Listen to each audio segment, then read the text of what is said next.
Hey guys, so today's lesson is going to be for Thursday, May 14th. You don't have a bell ringer today because you finished those yesterday, so submit them. You're done. You should have a total of 3 for the month of May. Congratulations on making it through every month's bell ringers. That's a great accomplishment. Nice job. We're finishing the slides today. How sad.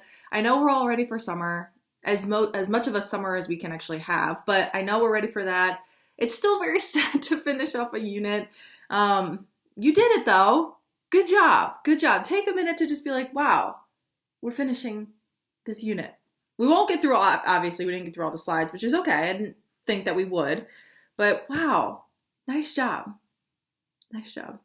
Okay, so we're going to do slides 36 and 37. And before we start, just in case I run out of time, you have a TED Ed video to watch. It's called Who Won the Space Race? Because we're talking about space today.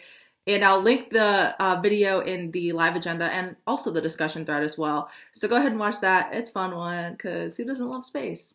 Me, I don't like space. I'm terrified of it. But face our fears. Let's talk about it.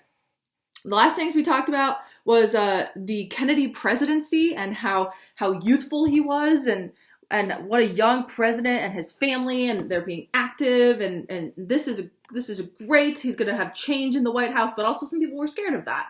Some people didn't want him to change up the country or the White House, so people were hesitant about him in the first place, but he ended up doing a lot of great things. And we talked about this in the last video as well, that the Kennedys are, number one, I think they're cursed. We talked about that. If you didn't watch it, go back and watch it. Think they're cursed, but also number two, they're a very wealthy family, and they have been in politics forever, and they are philanthropists, meaning they give back because they're very wealthy and because they can, and they are kind of like very similar to the Roosevelts. They give back to the people, and they want to leave the earth better than it was for them, for their kids, right? They want to leave it better when they leave. So there's that. There's the Kennedys, and it was very different. It was a different presidency for the people. So let's talk about the Supreme Court. Love the Supreme Court. Here we go. The Warren Court. The Supreme Court decisions. Oh, here it is. There's no vocab words, but there's lots of underlines because those are. Oh wait, there's one underline, but there's italicized stuff because those are court cases. Supreme Court decisions were responsible for major changes in American society during Kennedy's presidency. Chief Justice Earl Warren greatly extended the individual rights and freedoms during his 16 years as the leader of the highest court. There are 9 Supreme Court justices, and one of them is the Chief Justice, meaning that person is the highest of the 9. This person is the leader, and a lot of times this person can really have a huge say in the decisions and not persuade them, but really say okay, well, remember that I'm the Chief Justice, and what I say matters a lot. Supreme Court justices serve for life, and they are appointed by the president, whoever that president is during the time, and they are the judicial branch. They are impartial, meaning they don't serve a political party. So, for example, even though a Republican president picked you, that doesn't mean you serve the Republican Party. You don't follow a political party. Your job is to follow the Constitution, which is why they're my favorite branch, because they don't have a political party. They don't care about politics. They care about the Constitution, and that is that. So I think that's it. Oh, not every president gets to appoint a Supreme Court justice. It's if one of them passes away or one of them decides to retire, then they appoint a justice as well. So there's that. Okay. Oh, I remember what I was going to say. Sorry, guys, I keep bouncing around here. I remember what I was going to say. So the Supreme Court, when people look at the branches of government, a lot of people look at the legislative branch and the president being very powerful and making laws and stuff, which is true. The president can write executive orders and Congress writes laws for our country, which is very important. But the Supreme Court really decides how we behave. And all these court cases that I'm going to talk about have changed our lives. In huge ways. We have talked about, and the one we're going to talk about today, Plessy versus Ferguson and Brown versus Board of Education. I'm pretty sure I've brought up in class before. I know we talked about Plessy versus Ferguson. That court case changed the entire country. Now, I know laws do that for the legislative branch, and I know the president can change the entire country as well, but the Supreme Court, people forget that they change and they influence how we interpret the laws. So they have a court case, and they tell us what that means and how we should live by that. They're so important, so important. When you have government class, I'll see you there, and we spend a lot of time on the Supreme Court because it's just the judicial branch and all the court levels, because they're so important. They're so important. And they don't have a political party, so they just follow the law. It's so nice. It is so nice. Okay, so here we go. Let's talk about this here. Warren did not have a positive record on civil rights when Eisenhower appointed him Chief Justice in 1953. As California's Attorney General, which means Earl Warren was the top lawyer for the state of California. He called for the internment of Japanese Americans during World War II. As Chief Justice, he led the court in civil rights and expression cases. So we know that JFK is going to push for civil rights, equal rights, treating people fairly and all of that. And again, I know he could have done more. He was so rudely shot, but he's going to have the courts to support him on this. It's not like President Kennedy was like, hey, Supreme Court, can you do what I want? They just felt that this was the time to do it. And all these cases were coming in at this time. This was a big push for civil rights and equality. So he persuaded the other justices on Brown versus Board of Education to ban racial segregation in schools in 1954. This is huge. Brown versus Board is one of the most famous cases, obviously, because now, black and white kids can go to the same schools together. It ends segregation. It gets rid of all those Jim Crow laws in the South, which was created because of Plessy versus Ferguson, right? So treat people equally now. Brown versus Board is a collection of states that all went to the Supreme Court suing for their defendants, their clients, to go to the same school as a white student or something. So it represents more than just one case, but they condensed it down to Brown versus Board of Education after a student named Linda Brown from Kansas. So they just kind of combined it all. That's usually how Supreme Court cases work. It's not usually just one person against another person. It's a bunch of cases. Which makes sense because you're all going, you can't all just go to the Supreme Court. They have to they have to accept your case, and they don't accept all of them. So that's great. That's a huge one. Thank you, Justice Earl Warren. In Mapp versus Ohio in 1961, the court established that the search warrants required by the Fourth Amendment applied to state and local police too, not just searches by federal agents, but you've probably heard this before, get a warrant if you want to search my house. You've seen this on TV, whatever.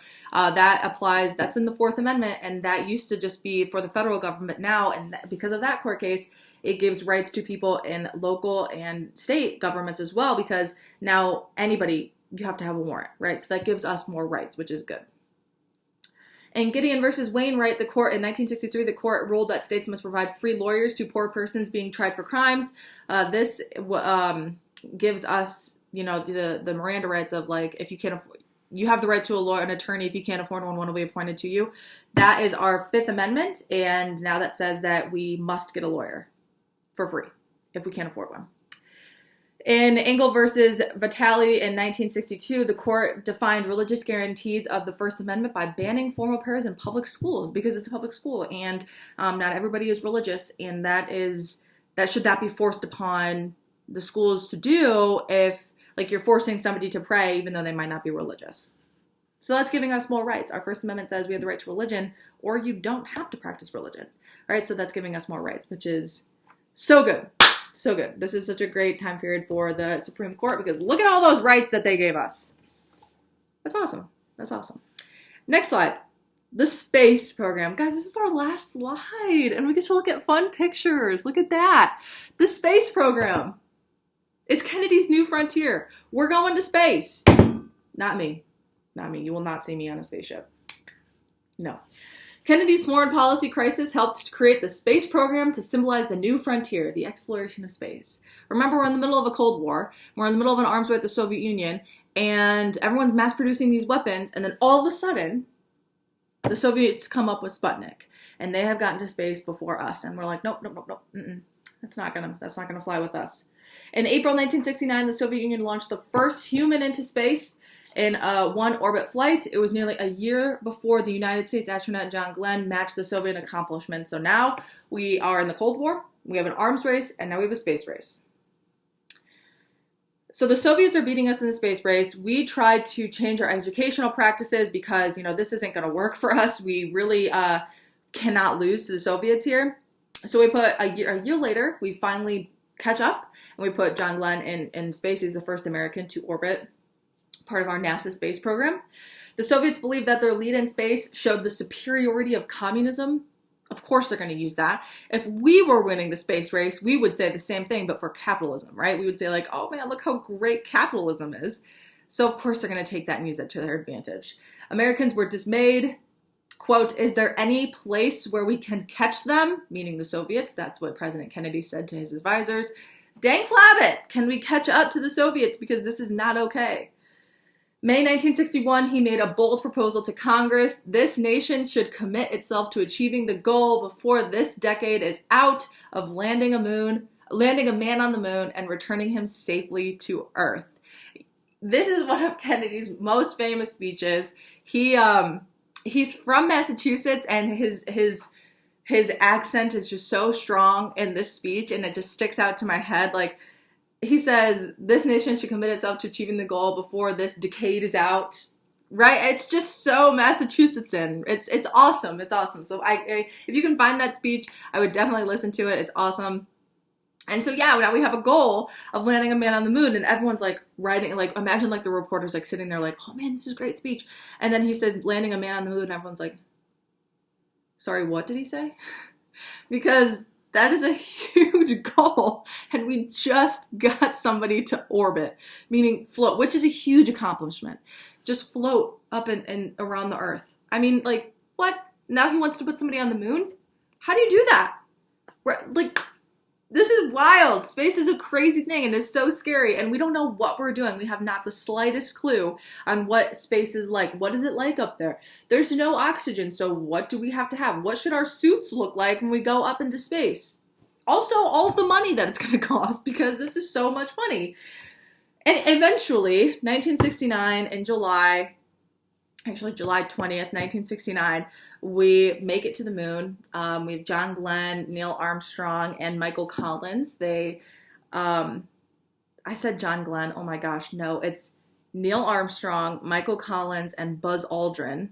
Excuse me. So sorry. Go up and they make it to the moon. Michael Collins orbits and waits for them, and then he brings the ship down back onto the moon, and then they go back home. It takes 4 days to get there. It's amazing. So this is in Wapakoneta, Ohio, hour and a half away from Gillian, I think. And they have it's the Armstrong Air and Space Museum. It's so awesome. Please go when things open back up. It's very cool. They have all like the model spaceships and things that were used, and like and it's basically like, as you go through the museum, a timeline of the space race with the Soviet Union, and it's awesome. So here's me in a spacesuit. That's the only time I'll ever be anywhere near close to space. That's it, right there. This is a moon rock. Crazy. That is a rock from the moon right there. This is Neil Armstrong's actual space suit right there. And it says Armstrong space suit. It was 190 pounds on Earth. 190 pounds. That's a person. That's how much that space suit weighed. But it was only 32 pounds on the moon.